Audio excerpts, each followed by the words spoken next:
white, and so do I feel as a white person.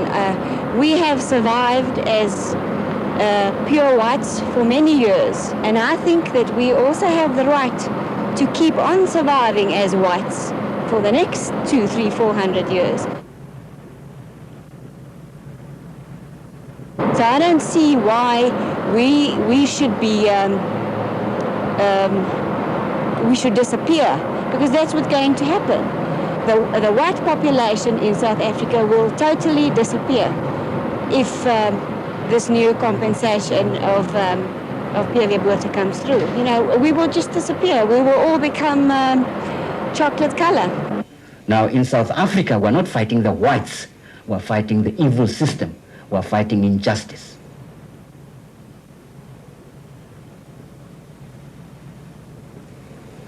Now remove injustice, then you'll have peace. You cannot have it otherwise. With injustice, you have no peace. It's impossible. Anyone who wants peace must first fight for justice. Now, we are fighting for justice. Now, the nationalists think they can have peace and quiet with injustice. It's impossible. They can't have it. You know, I think they are so confused by communist inspiring that they think we are doing them out on something. You know, we're doing them in, if that's the way I have to put it. They're losing out on something. They always see a specter behind every protest. And I just wonder whether one needs an agitator to feel hungry. I do not imagine that I need an agitator to protest against low wages. We do not have to tell children to throw stones.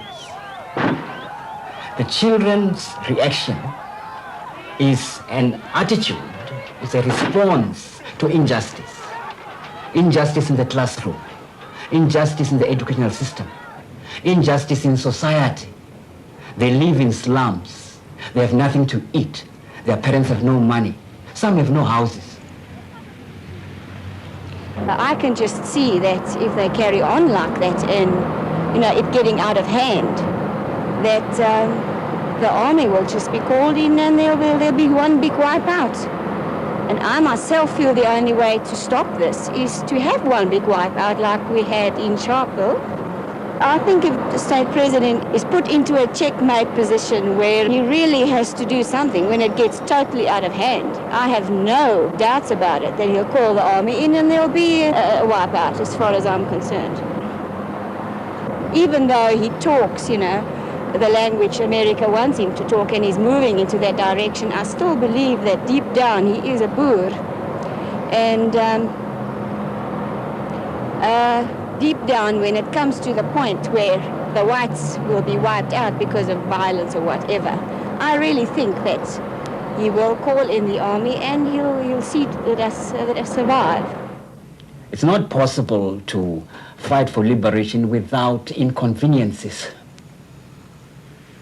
We're bound to run into that, and some of us have been detained and some are killed because they're fighting for liberation.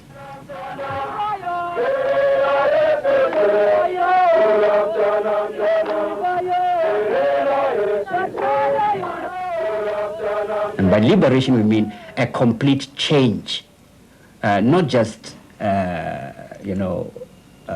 trying to camouflage or trying to apply icing sugar on a rotten cake.